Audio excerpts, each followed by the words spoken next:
Tulipokuja duniani hatukuahidiwa raha tu. Yaani hakuna mahali ambapo umeambiwa utakuja kuishi kwa raha. Mpaka sasa hivi ulivyoishi maisha yako, unajua kabisa kwamba kuna raha na shida. Na hiyo ni kitu ambayo huwezi kuitenganisha. Matatizo mengi unayasikia, hakuna jipya. Unayasikia kila mahali. Mambo yanayotokea watu, mengine unayasoma, mengine unahadithiwa, lakini unajua watu wanapitia changamoto nyingi na bado wanaendelea na maisha na hatimaye wengine wanafanikiwa. Sasa hapo ndipo ambapo watu tunatofautiana. Kuna wengine wanaruhusu yale matatizo yawatafune, yawamalize au yawasumbue kwa muda mrefu. Lakini kuna wengine wanasimama imara sana kwenye maisha. Wanakuwa positive.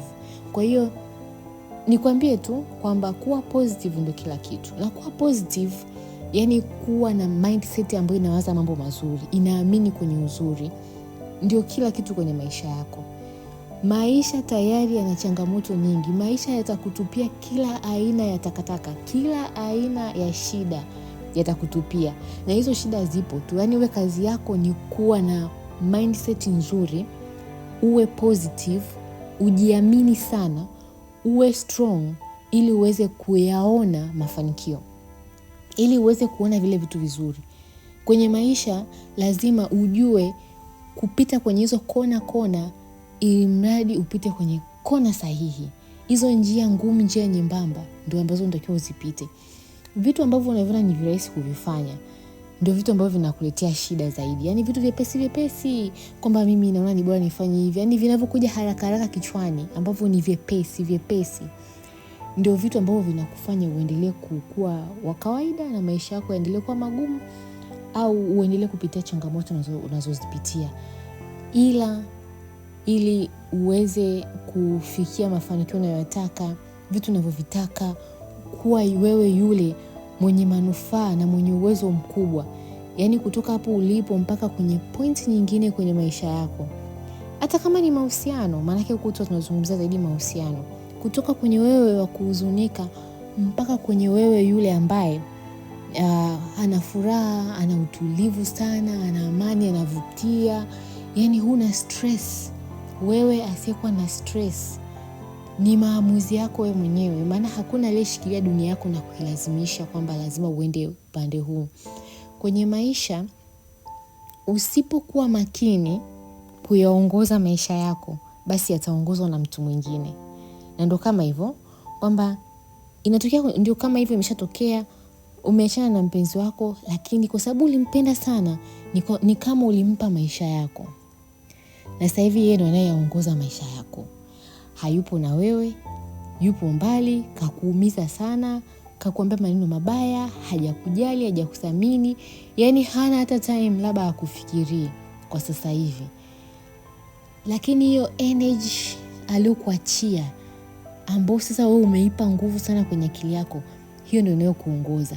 Unakosa raha, una amani, yani yupo mbali lakini yani energy yake, matendo yake, ule upendo wako wewe uliompatia na kila kitu na zile expectation ulikuwa unatarajia mambo mengi, ndio sasa yanakuyumbisha. Na hiyo sio kosa lako. Yani hatukulaumu kabisa kwa ajili ya hicho kitu, kwa sababu kwenye maisha ya mambo kama yanatokea huwezi kuzuia. Yanatokea kwa sababu tumesema kwamba kwenye maisha utapata kila kitu, mabaya na mazuri. Ila ni jukumu lako wewe kusimama imara, kuwa positive, kuwa na nguvu kuliko matatizo unayopitia, na kuweza kuchagua njia sahihi, kuzisimamia kwamba huku ndo unapotaka kwenda na lazima nifike. Ndio huyu mtu nampenda, naamini kuna siku atarudi, naamini kuna siku tutakuwa wote sawa, naamini tutapendana tena sana, lakini kwa sasa hivi si mtu ambaye namhitaji kwa muda huu. Kwa tabia zake sio mtu ambaye nahitaji aje akae hapa tuongee wote. Hajawasiliana na mimi, lakini najua kabisa hata tukiwasiliana sasa hivi ataendelea na zile tabia ambazo amekuwa akiendelea nazo zinazoniumiza. Kwa hiyo tunahitaji space. Nahitaji kupona. Nahitaji kuwa sawa. Nahitaji kuangalia, kufocus kwenye vitu ambavyo ni sahihi. Na kitu sahihi kwa sasa hivi ni kupona, kurudi yule mimi ambaye ni mimi wa utulivu, mimi wa kujiamini, mimi wa kutokuwa na hofu, mimi wa kutokuwa na stress. Kwa hiyo lazima nifike pale. Lazima nikatishe mawasiliano na huyu mtu, kwa sababu mawasiliano naye hayaniletei amani. Kila napowasiliana naye ndio napata furaha ya muda mfupi, lakini baada ya hapo naendelea tena kujiuliza kwamba kwa nini mawasiliana naye? Mbona kanijibu hivi? Mbona hajapokea simu? Kwa hiyo sina haja ya kuendelea kuwasiliana na mtu wa design hii, naendelea kujimaliza. Inaonyesha kabisa kwamba sijipendi. Inaonyesha kwamba sijithamini. Kwa hiyo jipende zaidi. Simama kwenye njia ambayo ni positive. Yaani elekea sehemu ambayo ni sahihi. Hakuna mtu kuja kukuokoa. Maisha ni ya kwako, dunia ni yako. Wewe ndo ambao unatakiwa ufanye maamuzi ya mwisho. Sisi wengine tunakushauri fanya hivi na hivi na hivi. Ukiwa unapitia shida kama hiyo, jitahidi ujitenge mbali na vitu vinavyokupa stress. Hata kama ukiwa navyo karibu unajisikia nafuu kidogo, kwa sababu umeshakuwa addicted na ile shida ya kuishi na huyo mtu. Lakini sisi tunakushauri jiweke mbali naye ili uweze kupona. Kwa hiyo maamuzi ya mwisho yako kwako. Lazima ufike hatua uamue. Haitakuwa mwisho, hautakufa kwa kukaa mbali na huyo mtu. Maisha yako hayatafika mwisho. Kwa hiyo amua uweze kujipigania wewe, ujipambanie wewe, ujiokoe wewe, ujipende, ujijali. Usiendelee kuruhusu nafsi yako, akili yako, maisha yako yaendelee kudharaulika na kuonekana kwamba hayana thamani. Itauma, lakini utakaa sawa. Eventually utakuwa okay. Yaani usitake kwamba kila wakati mambo yako yaende soft, yaani usipitie changamoto yoyote, unaogopa itakuwaje. Utakiwi kuogopa kwenye hiyo maisha. Yaani ukishaweka hofu mbele, umeharibu kila kitu. Lazima mbele yako uweke imani. Yaani imani ndio ikuongoze. Uishi kwa imani, sio kwa kushuhudi, kwa kuangalia kwamba mambo yanavyoenda sasa ndo nimeishiwa, mambo yanavyoenda sasa ndo mwisho wangu umefika.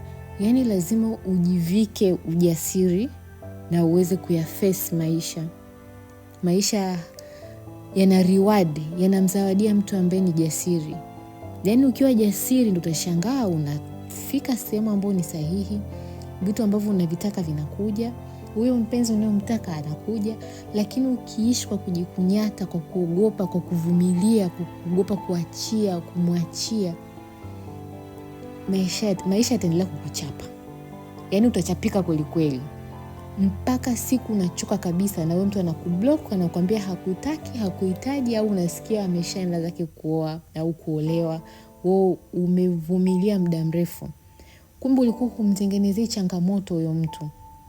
Ulikuwa unampa mazingira soft, yani hauna jipya. Umekaa tu, anajua kabisa mtu namtesa. Usijue kafikia watu hawajui. Anajua kabisa kwamba anakunyanyasa, anakutesa na huna pa kwenda, huna cha kufanya, yani upo tu. Kwa hiyo anazidi kukuchukulia poa. Kwa hiyo leo amua, usiendelee kusubiria. Amua leo kuchukua hatua, kusimama imara, kufanya maamuzi sahihi kwenye maisha yako. Kusimama kwenye upande ambao ni positive. Na upande ambao ni positive, upande mzuri, ni upande wa kujiangalia wewe na maisha yako kwamba upo kwenye position gani sasa hivi. Especially kama ni mahusiano, angalia kwamba upo sehemu sahihi, upo unaenda sambamba na mwenzako. Kama sio hivyo, basi amua kufanya vitu sahihi, kusimama njia sahihi, ujipambanie wewe uwe sawa. Mambo yako yatakuja kuwa sawa mbeleni. Changamoto lazima utazipitia, ni mambo ya kawaida, lakini utakaa sawa mbeleni. Basi like, comment, subscribe kama hujasubscribe. Pia gusa kengele ili nikiposti uwe wa kwanza kuona, na share hii video iweze kuwafikia watu wengi. Mpaka wakati mwingine, chao.